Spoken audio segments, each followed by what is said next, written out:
아멘. 우리가 지난 시간에는 정결함에 대한 이야기 같이 나눴죠. 겉과 속이라고 하는 제목을 가지고 말씀을 나눴습니다.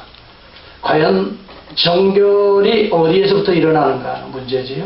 세상 사람들은 겉에서부터 정결이 임한다고 생각해서 항상 손을 씻고 또 정결한 모습으로 옷을 갈아입는데 이 장로들의 유전은 가르쳤습니다. 그러나 예수님께서는 마음의 정결을 먼저 다루셨어요. 들어가는 것이 더러운 것이 아니라 우리의 심령에서 나오는 것이 더럽다 그랬어요. 그래서 우리 주님의 관심은 어떤 외모가 아니라 세상 사람들이 보는 것 같이 그 사람의 권위와 신분은 또 그 사람이 입고 있는 옷이나 그 사람을 치장하고 있는 문화적인 그런 것이 아니라 과연 그 심령의 중심에서 나오는 그 영혼의 생각과 마음을 우리 주님이 먼저 정결케 해야 된다는 것을 말씀하시는 내용들이 지난 시간의 말씀입니다. 오늘 이런 말씀들을 통해서 그리스도로 말미암는 구속의 은혜를 체험하는 자들이 겉이 정결해지는 게 아니에요. 우리 심령의 정결함이 일어나죠. 예수 보혈을 의지하는 자들이 오늘 심령에 우리의 죄를 씻고 우리의 마음에서부터 참된 정결이 일어나죠. 그리스도의 신부가 외적인 의의 옷이 아니라 우리들의 마음에서부터 그리스도의 옷을 갈아입게 되는 역사들이 일어나죠. 오늘은 심령의 정결, 오늘 두 번째 주제는 땅의 정결의 문제를 다루고 있어요. 다시 합시다. 마음의 정결이 우선이다. 마음의 정결이 우선이다. 땅의 정결이다. 땅의 정결. 여러분, 땅의 정결을 하나님의 나라와 관련돼서 오늘 이 시간 증거하려고 합니다. 하나님께서는 우리 주님이 이 땅에 오신 것은 우리 심령의 정결과 동시에 땅의 정결, 나라와 민족의 정결을 추구하셨습니다. 그래서 여기 본문에 보면은 많은 분들이 이 본문을 가지고 가나안 여인의 믿음을 이야기하고 설교하고 또 가르칩니다. 그런데 사실은 가나안 여인의 믿음은 두 번째입니다. 첫 번째는 예수 그리스도가 땅을 정결하시는 내용의 장면이 오늘 본문의 내용이에요. 두로와 시돈 땅, 이방 땅, 더러움의 땅을 예수님이 밟으시는 것입니다. 예수 그리스도가 바로 1절을 한번 보시기 바랍니다. 시작. 예수께서 거기서 나가사 두로와 시돈 지방으로 들어가시니. 여러분, 오늘의 이 장면은 예수께서 밟으시는 장면이 나타나요. 예수님이 밟으시는 땅이 거룩해진다는 것을 보여주는 거예요. 특히 유대인의 땅에서 이제는 우리 주님의 발걸음이 이방 땅을 향하고 있음을 보여주고 있는 것입니다. 여러분, 마태복음 12장에서부터는 주로 유대인의 갈등의 장면들이 계속된다고 그랬습니다. 예수님께서 유대인의 왕으로 오신 것이 아니라 사실은 유대인으로 오셨지만은 만왕의 왕으로 오셨습니다. 그런데 예수님께서 유대인들에게 먼저 복음을 전하는데 유대인들의 배척의 역사들이 일어나니까 이제 예수 그리스도는 원래의 목적하신 대로 이방의 왕으로 나가시는 것입니다. 그래서 오늘은 예수님께서 이방 땅을 밟으시는 것이죠. 이것은 예수님의 의도성입니다. 여러분, 예수 그리스도의 복음은 유대인에게 갇혀있지 않다는 것을 말해줍니다. 그들은 자기들이 선민이라고 생각하고 유대인들이 의외에 다른 이방인들은 개처럼 취급했습니다. 그러나 오늘 이 사건들을 통해서 드디어 유대인에서 이제 개처럼 취급당하는 두루와 시돈의 땅, 가나안 여인의 땅, 귀신이 지배하는 땅, 병든 자들이 득실 거르는 이 땅들을 밟음으로 인해서 이제 새로운 땅의 정결함이 이루어지고 있는 것입니다. 오늘 이런 장면을 우리가 보면서 어떻게 이 땅이 정결하게 될 수 있는가? 그의 이름으로, 예수 그리스도의 이름으로. 네. 여러분, 우리가 또 가나안 여인의 믿음을 이야기하기 전에 이미 예수 그리스도 그 땅을 밟으심으로 그의 이름으로 그 땅들이 거룩해져 가고 있다는 사실을 우리는 성경을 통해서 입증해야 합니다. 이 사실은 대단히 중요합니다. 왜? 오늘 우리 교회가 바로 그리스도의 이름으로 정결함을 받은 땅입니다. 그리고 오늘 예수 그리스도의 이름으로 이 아직도 두루와 시돈 하나님을 알지 못하고 귀신들의 이 역사가 일어나는 그 땅을 향해서 밟으러 나가는 것이 교회라는 사실이기 때문에 오늘 이 본문의 시작이 중요한 것입니다. 예수 그리스도가 이 땅에 오신 것은 병 고치기 위해서 오신 것이 아닙니다. 귀신의 역사들을 물리치고 우리에게 참다운 생명과 자유를 주시기 위해서 예수님이 오신 것입니다. 단순히 유대인의 왕으로, 정치적인 왕으로, 경제적인 왕으로 그들의 굶주림을 먹이기 위해서 오병이의 기적을 베풀어 주신 것이 아니라고 지난 세 번째인가요? 말씀을 드렸습니다. 너희들이 나에게 오는 것은 먹고 배부른 까닭이지만 그러나 너희들이 진짜 먹여야 될 양식은 썩을 양식이 아니라 썩지 아니할 영생의 떡이니라 하면서 내가 하늘로부터 내려온 산 떡의 이야기를 예수님께서 하고 계시지 않습니까? 사람들의 관심은 오늘 우리에게 당장 먹을 것, 당장 눈에 보이는 성공, 당장 우리의 질병에 대한 문제지만 우리 주님은 좀 더 깊은 문제를 터치하고 계신다는 거예요. 우리들의 죄악으로 말미암는 귀신들의 역사들, 어둠의 세력들을 물리치기 위해서 오늘도 우리 주님은 두루와 시돈의 땅을 밟으시는 거예요. 여러분 요한복음 4장에 보면 사마리아 땅으로 들어가려 하시는지라 하는 예수 그리스도의 의도성 있는 발걸음의 모습이 나옵니다. 요한복음 4장에 한번 보시면 그런 내용이 나와요. 사마리아는 여러분 인종의 차별을 받았기 때문에 그 사마리아 사람들하고 접촉하는 것 자체도 유대인들은 더러운 불결한 것이라고 생각하는데 우리 예수님은 그렇지 않아요. 불결한 그 땅을 접촉하시는 겁니다. 이게 그리스도의 의의 전가라고 제가 설명했습니다. 그리스도의 사람들은 불결한 자들을 접촉할 때에, 그리스도의 이름으로 접촉할 때에 불결한 자의 악한 더러운 것들이 떠나가게 되는 것입니다. 왜? 이것은 그리스도의 이름의 권세요 영광이 나타나기 때문인 것입니다.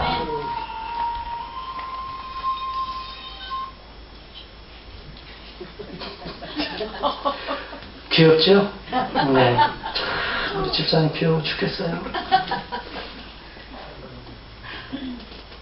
또 음악도 어쩜 그렇게 무섭게. 마태복음 12장을 한번 열어보시기 바랍니다.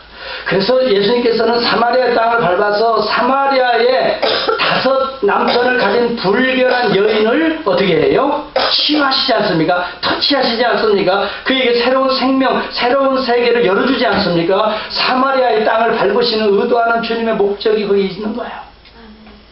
오늘 두루와 시돈 땅을 들어가시는 주님의 목적이 바로 여기에 있었던 것이에요. 오늘도 그 주님은 어두워져 있는 이 세상에 오늘도 그 땅을 밟으시고 오시는 것입니다. 이것이 복음의 위대한 위대성인 것입니다. 그의 이름으로, 그의 이름으로. 마태복음 12장 15절에 보면은 예수께서 병을 고치십니다. 이것은 병든 이 세상을 치유하시는 그리스도의 모습을 보여줍니다. 창조주의 모습입니다. 질병도 사실은 사탄과 귀신, 죄의 결과로 말미암는 것들을 몰아내시고 다시 회복해 하시는 창조주 그리스도의 모습을 병든 자를 치유하시는 손길로 드러내시는 것입니다.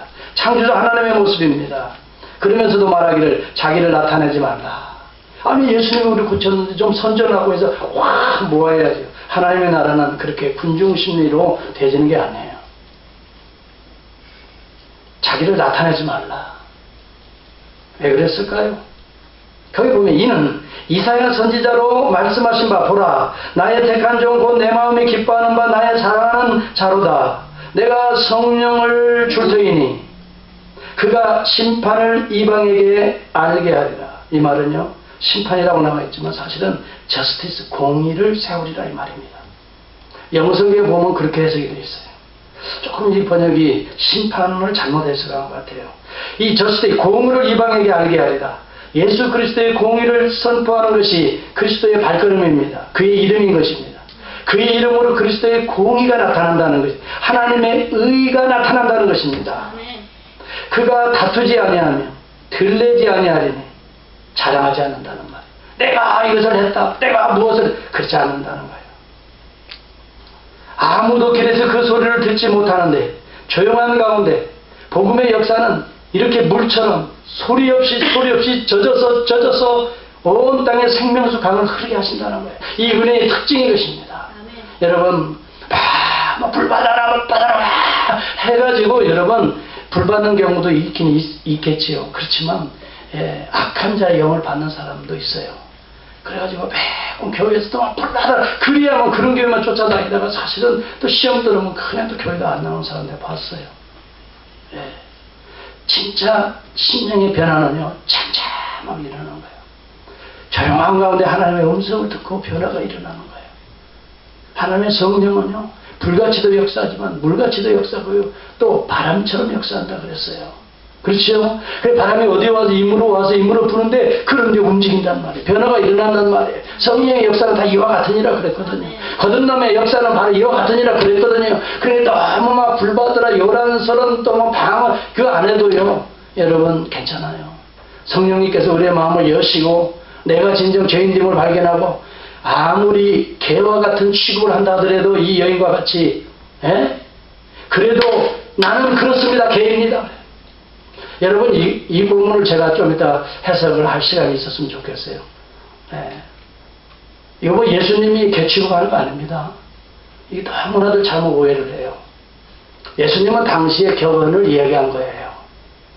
그런 두루와시던 땅의 사람들을 그렇게 취급한 거예요. 그들과 접촉하는 자들에게 자녀의 떡을 개에게 주며 합당치 않다는 수어를 사용하시면서 그럼에도 불구하고 이 여인의 믿음을 테스트했던 거예요. 주님이 어떻게 아무나 보고 막 개처럼 취급합니까? 그렇지 않아요. 근데 오늘 12시까지는 끝나야 되죠? 그래서 내가 그 이야기를 할 시간이 있을지 모르겠어요. 그렇지 않으면 또 얼마나 보이지 않게 나를 또 그냥 힘들게 하겠어요. 박사님 눈치도 없이 지금 오늘 우리나라 지금 12시부터 시작을 하는데 설교를 세상에 그렇게 길게 하고 좀 다른 날 좀 길게 하고 이런 날은 뭐 내가 안 들어도 뻔합니다. 그래서 제가 좀 가급적 오늘은 짧고 그렇지만 그렇다고 해서 제 성격 아시잖아요. 못할 말, 할 말 안 하고 끝내는 법이 없어요. 오늘 여기 본문에 대단히 중요한 게 있어요. 이걸 우리가 놓치면 안 됩니다. 따라서 그의 이름으로 그의 이름이 가는 곳마다 밟아지는 곳마다 치유의 역사가 일어난다는 거예요. 아멘. 왜? 예수 그리스도가 이 땅에 오셔서 병든 세상을 치유하시기 위해 오셨어요. 죄로 말미암아 병든 세상들을 치유하시고 오니 대표적인 게 귀신 들린 자들입니다. 그래서 주님이 귀신을 물리쳤던 것입니다. 이 세상은 귀신이 지배하는 시대이기 때문에 시기이기 때문에 그러한 곳이기 때문에 대표적으로 귀신 들린 자들이 주님 앞에 주의 이름 앞에 전부 다 귀신들이 돌아가는데 심지어는 군대 귀신들이 떠나는데 이런 역사들이 주의 이름으로 오늘도 주의 이름을 부르며 주 앞에 나오는 저와 여러분의 심령에 가정에 기업에 여러분 일터에 이런 역사들이 일어나기를 축복합니다. 주의 이름으로 일어나는 것입니다. 이 여인의 믿음이 있기 전에 주의 이름으로 주님이 그 땅을 밟으심으로 이 여인에게 기회가 생긴 거예요. 이 기회를 놓치면 안 되는 거죠. 하나님의 이 은혜의 기회를 이 여인은 잡았던 것뿐이에요. 그런데 이 여인의 믿음만 이야기하지 실제적으로는 주도적으로 역사하시는 주님의 손길을 모른다면 무조건 믿으면 돼 이런 말을 하게 되는 거예요. 여러분 우리가 기독교가 그렇게 무조건 믿어서 되는 게 아닙니다. 아유 무슨 소리야 덮어놓고 믿지 그래. 여러분 그렇게 믿는 사람들은요 조금만 문제 있으면 시험 들으면요 다 떠납니다. 절대 덮어놓고 믿지 마세요. 따라서 합시다. 열어보고 믿자. 열어봐야 돼요. 말씀을 열어보고 우리의 마음을 열어보고 주님의 음성을 듣고 여러분 그러면서 주님이 누구신가를 확실히 믿어야 되는 거예요. 이 여인이 다윗의 자손이라고 고백했어요. 그냥 덮어놓고 나온 게 아니에요. 예수 그리스도 오실 메시아라는 말이에요. 다윗의 자손이란 말은 이미도 그 소문을 듣고 기회를 놓치지 않았던 거예요. 여기에 하나님의 역사가 시작되는 거예요. 그리고 여러분 그 뒤에 보면은 주여라는 말을 썼어요. 하나님이여 라는 말입니다. 예수 그리스도가 이 땅에 오신 메시아일 뿐만이 아니라 이 모든 우주의 만물을 질병뿐만이 아니라 귀신들을 정복하고 새로운 하나님의 나라를 창조할 창조주여라는 말입니다. 그게 큐리오스. 어디에 몇 절에 그게 나오죠? 25절을 보세요. 이런 믿음이 있어야 되는 거예요. 여기에 하나님께서 역사가 일어나는 거예요. 25절 같이 보면 시작. 여자가 와서 예수께 절하며 가로되 주여 저를 도우소서. 주여. 앞에는 다윗의 자손이요. 여러분 유대인의 후손으로 오신 메시아를 넘어서서 창조주 하나님의 모습으로 신앙 고백하는 거예요. 여기에 기적의 역사들이 일어나지 무조건 덮어놓고 그냥 믿으면 되는 게 아니에요. 분명히 주님이 이를 누구로 믿는가가 중요한 거예요. 여러분의 마음속에 예수가 누구로 믿어집니까? 내가 필요하면 뭐나 던져주는 그러한 자로 믿습니까? 내가 기도 한 번만 하면 뭐가 툭툭 떨어져. 아니에요. 하나님의 뜻이 아니면 아무리 여러분이 울부짖어도 응답되지 않습니다. 하나님이 그래서 뜻을 그의 나라와 그를 먼저 구해야 되는 거예요. 여러분이 원한다고 막 하나님 주시는 그런 요술방망이가 아니에요. 여러분, 믿음은 그게 아니에요. 믿음은 인격적인 교제인 거예요. 하나님과 내 사이에 하나님의 뜻이 내 안에 하나님이 하늘에서 이루어진 것처럼 내 안에서 이루어지는 거예요. 하나님의 은혜와 역사를 내가 듣고 순종해 가는 거예요. 이것이 믿음의 역사들인 거지요. 그냥 내가 원하는 대로 세상 거 바라보는 거 그냥 달라고만 하면 되는 게 아니에요. 하나님 그것이 왜 필요한가를 구체적으로 하나님을 설득해야 되는 거예요. 그러나 여러분들이 설득할 성경적인 자신이 없으면 설득을 당해야 되는 거예요. 하나님의 말씀 앞에 설득당하는 여러분이 될 수 있기를 바랍니다. 많은 부분 자기의 논리로 하나님을 설득하려고 하지만 안 됩니다. 하나님의 뜻에 설복을 당할 수 있기를 바랍니다. 여러분, 오늘의 본문의 내용은 가나안 여인의 믿음 이전에 두루와 시돈 이방인의 땅, 특별히 마가복음 7장에 보면은 이 수르보닉의 족속이라고 말하는 것으로 봐서 이 가나안의 이방 족속 이스라엘을 괴롭혔던 그런 어둠의 땅들을 다 말하고 있습니다. 이 땅을 주님이 오시면서 밟으시는 것입니다. 관계가 단절되었던 땅입니다. 여러분, 그 땅을 우리 주님이 밟으시는 것입니다. 무시했던 땅입니다. 절망의 땅입니다. 거기에는 우상의 땅입니다. 가난과 질병의 땅입니다. 그 땅을 주님이 밟으셨던 것입니다. 그때 역사들이 일어났던 거지요. 오늘 주 예수 그리스도의 이름으로 이 땅들을 밟으러 파송되는 오늘 이 시대의 교회가 되시기를 바랍니다. 여러분과 저에게는 바로 이런 은혜로 구속을 받은 자들입니다. 그래서 여러분들이 주의 이름으로 그 땅들을 밟으시기를 바랍니다. 여러분, 우리 민족이 어둠의 땅이었어요. 두루와 시돈 땅과 같았어요. 마치 우리 민족들이 가나안 족속과 같았어요. 마치 하나님 없이 절망의 땅이 되어버리고 말았어요. 여러분, 1885년 아펜젤로 언더우드 목사님이 그냥 찾아온 게 아니에요. 예수님의 이름으로 이 여러분 성경을 가지고 복음을 들고 여러분 재물포항을 밟으신 거예요. 예수님이 밟으신 거예요. 그때부터 우리 민족의 구원의 빛이 임한 줄을 저는 믿습니다. 그 이전의 상황들이 얼마만큼 우리 조선민족이 힘들었습니까? 최초의 개신교 선교사였던 이 독일 출신의 칼 구슬라프가 있습니다. 그분의 기록을 보면 그분이 1832년 서해의 몽금포항에 도착해서 당시에 한 달 가까이 이 수교를 요청하면서, 그분이 원래 선교사예요. 그러나 선교를 못 들으니까 수교를 요청해 가면서 이 상황을 이렇게 기록합니다. 조선 사람들은 불결과 빈곤으로 자기 생애를 보내야 하는 끔찍한 거치에 살고 있습니다. 우리가 만난 사람들의 피부는 때로 뒤범벅이 되어 있었습니다. 오랫동안 씻지 않아서 이 같은 이 해충들이 득실거렸습니다. 우리가 보는 앞에서 이를 잡아서 죽이는 일들을 추저없이 하고 있습니다. 살인 도구는 서툴게 지능으로 빚어졌는데 상상할 수 없을 만큼 조잡했습니다. 여러분, 우리 시대에도 그런 일이 있었잖아요. 밤중만 되면 호롱불 켜고 그 다음에 옷 뒤집어 가지고 뭐 해요? 예? 툭 들어가면 어느 때는 막 피가 튀잖아요. 예. 마치 안 해본 분처럼 아유, 목사님은 그렇게 불결하게 살았어. 그런 분이 있는 것 같아요. 어느 때는요, 너무 많으면요, 그걸 호롱불에다 우리 어머님은 지졌어요.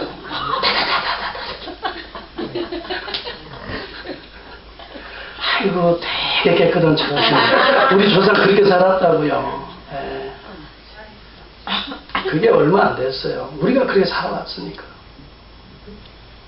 1874년 프랑스의 달레 신부의 증언을 들어봅니다. 창고의 저장은 장부상에만 있습니다. 지방 병기고에는 쓸만한 탄약도 무기도 없습니다. 관리들이 다 팔아먹고 누더기 몇 조각과 고철 나부랭이를 대신 갖다 놓았습니다. 아점과 수령은 그들 마음에 드는 것이 있으면 무조건 강탈합니다. 백성은 하도 공공하여 서양 사람들은 밀수업자의 어린 딸을 쌀 한 마리에 팔아먹는 사람도 있습니다. 길마다 송장들이 굶어 죽어 널려 있습니다. 있었습니다. 1890년 영국의 비서묘사가 쓴 이 조선나라에 대한 책이 있습니다. 여기에 인용을 해봅니다. 조선이라는 나라는 어찌나 더러운지 냄새가 나고 다닐 수가 없을 정도입니다. 영월에서 잠을 청하는데 빈대나 이 때문에 잠을 못 잘 뿐만 아니라 잠자리를 동네 수많은 사람들이 창호지에 구멍을 뚫어서 지켜볼 정도였습니다. 여행을 하다가 양평에 도착했는데 양평군에 사정을 알아보았는데 그 조그마한 동네에 이방이 무려 800여 명이나 있다는 것을 목격하였습니다. 그 사람들을 다 누가 먹여 살립니까? 백성들이 먹여 살립니다. 이방들은 사람들의 집에 뭐가 얼마나 몇 개씩 있는지 다 압니다. 어떤 백성이 열심히 일해서 무언가 남아서 가재도구에다가 새로운 것을 뭘 마련하면 이방이 즉시 알아서 그 사람을 불러서 무조건 곤장을 칩니다. 내 죄는 내가 알렸다. 어서 죄를 구하라. 그러면 할 수 없이 새롭게 만드는 것을 다 내놓습니다. 나라가 잘못되어서 그런 것입니다. 백성이 뭘 얻기만 하면 곤장을 쳐서 빼앗아버리는 나라의 모습입니다. 여러분, 이방인이 본 그 당시의 모습입니다. 우리 민족이 그렇게 살았습니다. 부안말 독립신문을 창간했던 이 윤치호 씨의 일기가 있습니다. 그는 20대부터 죽을 때까지 일기를 썼습니다. 그런데 영어로 썼습니다. 선교사를 만나서 영어로. 그분이 신앙을 가지게 됐어요. 그리고 조선말 당시의 고종과 민비에 대한 언급이 있습니다. 왕궁에는 점쟁이, 무당, 내시 같은 사람들로 가득했습니다. 그 일기에 보면 러시아와 일본 간의 러일 전쟁이 조선 땅에서 일어납니다.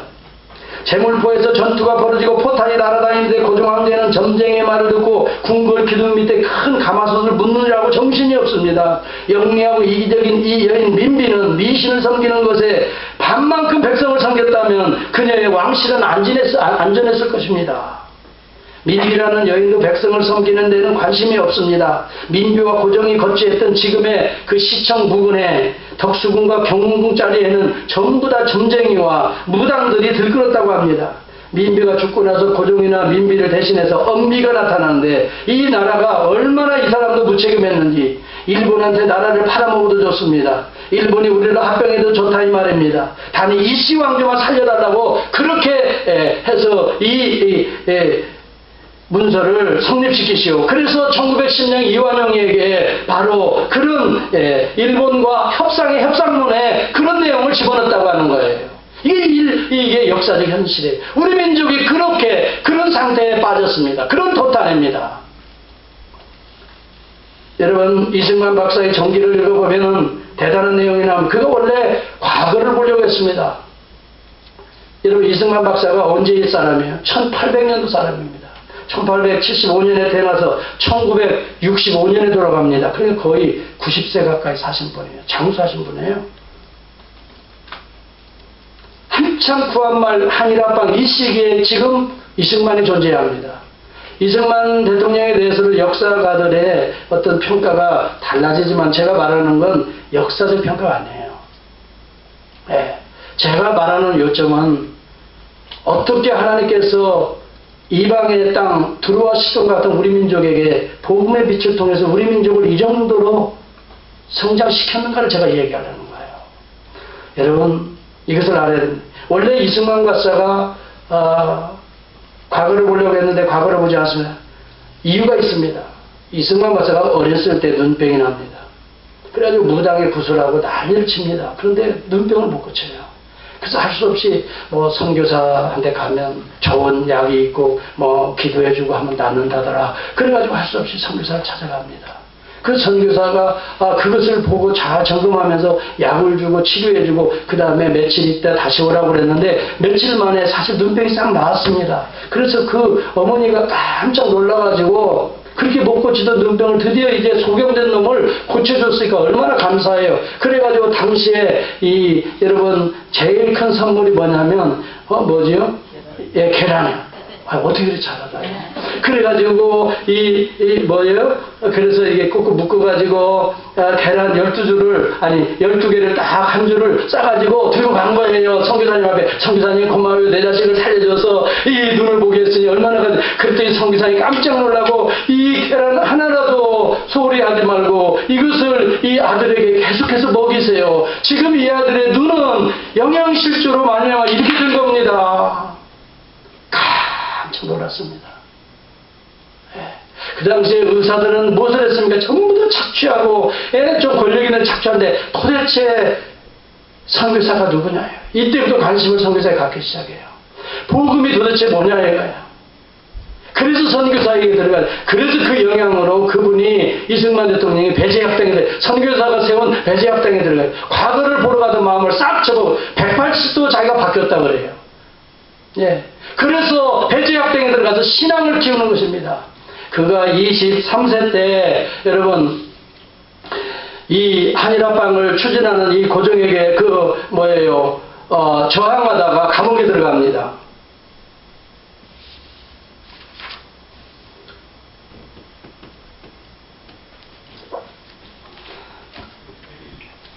걱정하지 마세요. 12시 전에 끝날 테니까. 네. 또 걱정하고 한숨 쉬는 분이 계신데. 어디까지 갔죠? 그리 감옥에 들어가요. 23살이에요. 여러분 보세요. 내 나이가 지금 벌써 이제 이렇게 되는데, 아유, 이런 사람들은 23살에 이렇게 깨는 거예요. 정신도 차려야 되겠어요. 예. 23살에 서대문 감옥소에 들어가서 무엇을 쓰냐면 이 사람이 독립정신이라는 책을 써요.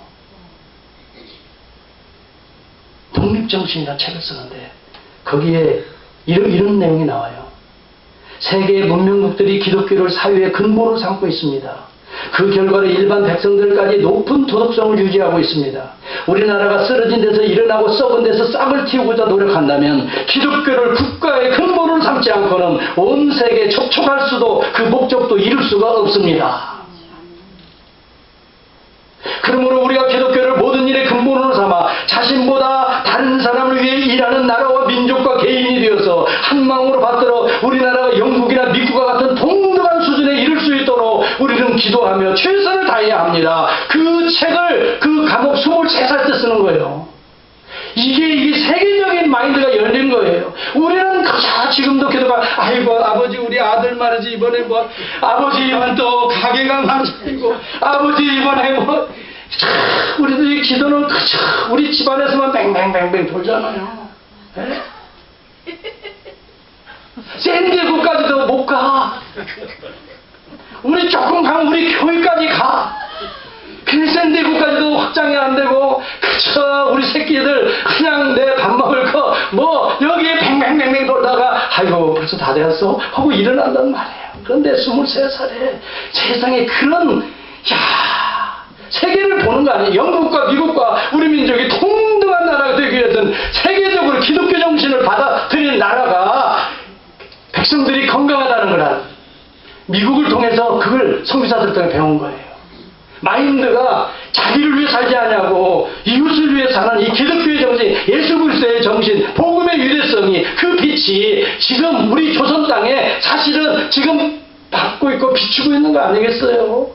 그래서 우리 민족이 여기까지 온 줄을 믿습니다. 하나님이 보호하사 우리나라 만세, 우리나라 만세. 사실 그 잘 지었어요, 자꾸. 대단한 신앙 고백이에요. 하나님이 저는 그 애국가만 하면 그냥 가슴이 치밀어 오르고 진짜 그렇다 맞다 우리 민족 대한민국 하나님이 보호하사 앞으로도 하나님 우리 민족 썩어져 있는 지금의 현실을 다시 개조해서 하나님 우리 민족을 사용해달라고 기도해야 될 줄을 저는 믿습니다. 여러분 그 나이가 23살이에요. 선교사들의 영향을 받았던 남궁옥 장로라는 분이 있어요. 그분이 어떤 찬송을 썼냐면 삼천리 반도 금수강산에 그분이 썼어요. 그 당시에 여러분 조선시대의 모습을 보세요. 전부 다 남은 뜯어먹고 사는 사람들. 그런데 선교사들이 와서 자급자족해야 된다. 네 먹을 건 네가 일해야 된다. 근면 성실을 가르쳤던 거예요. 그래서 삼천리 반도 금수강산 일하러 가세 일하러. 그래서 일해야 된다는 걸 강조하고 근면성실 창조는 하나님이 우리에게 주신 노동의 선물이다라고 그 결과라고 그는 강조했던 것입니다. 사랑하는 성도 여러분, 우리 민족이 이렇게 하나님의 은혜 가운데에서 열심히 땀 흘리고 또 독립운동하고 이래서 되찾아서 사실은 민족의 정기를 바꾸고 민족의 정신을 바꾸고 여러분 자기중심에서 이웃중심으로 우리 이 커뮤니티를 위해서 희생하고 봉사하는 그 예수 그리스도의 정신으로 복음의 빛으로 그 땅을 선교사들이 밟아주었기 때문에 우리 민족의 새로운 개화가 일어난 줄 저는 믿습니다. 저는 뭐 정치적으로 이러쿵저러쿵 말하고 싶은 마음은 없어요.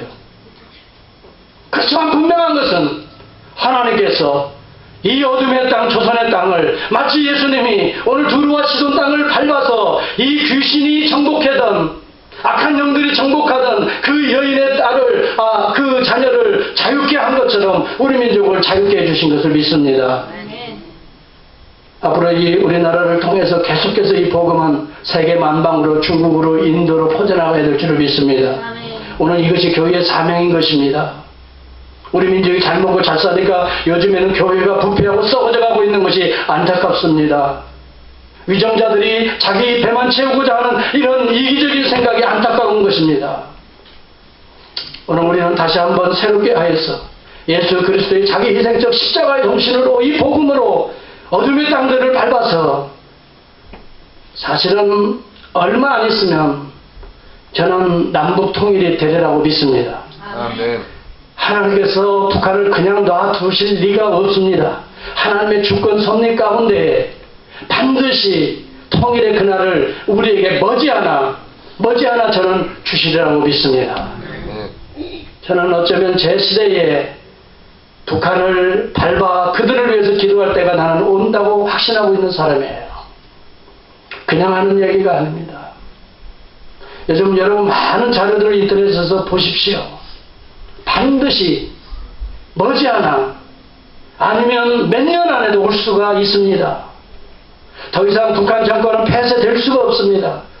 인터넷이 발달되고 이 방송을 타고 모든 것들이 한류의 풍들이 계속 들어가서 지금 북한의 젊은이들은 그렇게 옛날과 같이 김일성, 김정일을 위해서 목숨을 내걸지 않습니다. 할 수가 없습니다. 이렇게 못 먹고 불쌍한 이 나라를 위해서 무엇을 해야 될지인가를 그들이 알고 있습니다.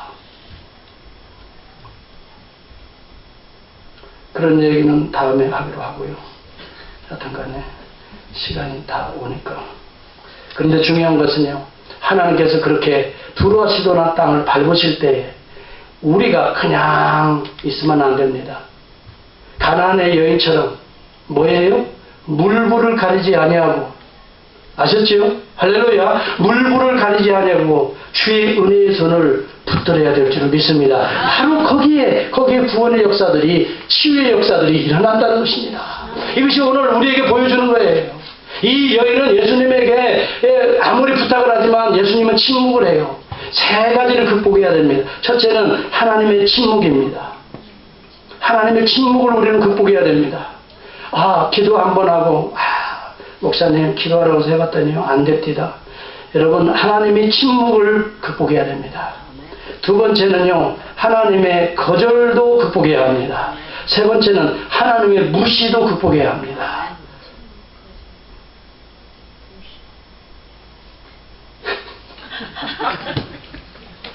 아유, 정말 우리 집사님 귀엽죠? 저렇게 공부를 잘하는데.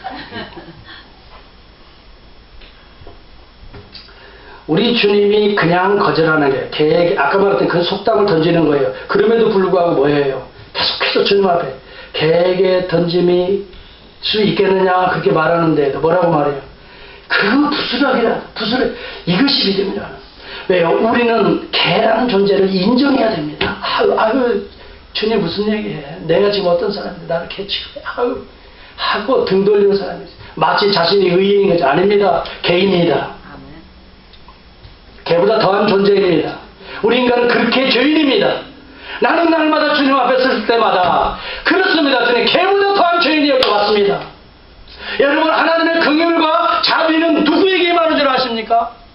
고상 떠는 사람에게 임하지 않습니다. 하나님 나 11조 좀 드렸잖아요.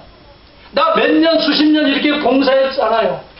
하나님 내가 이런 직분자잖아요. 나는 적어도 장로고 목사하고 말이죠. 나는 어느 게 여러분 건방 떨지 마세요. 하나님 앞에서는요, 모두가 아무리 우리가 잘했어도 하나님의 사랑 앞에는 복종해야 되는 거지.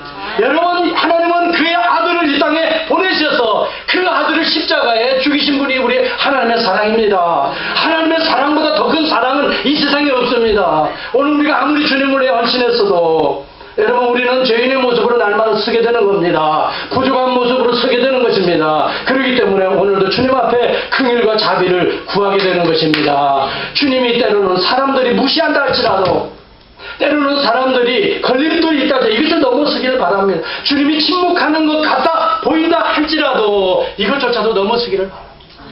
기다리며 기대하며 기도할 수 있기를 주의 이름으로 축복합니다. 마침내 여인아, 내 믿음이 크도다.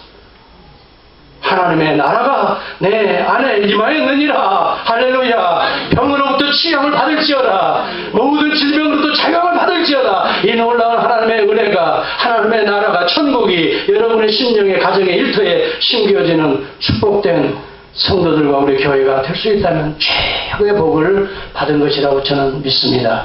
기도하겠습니다.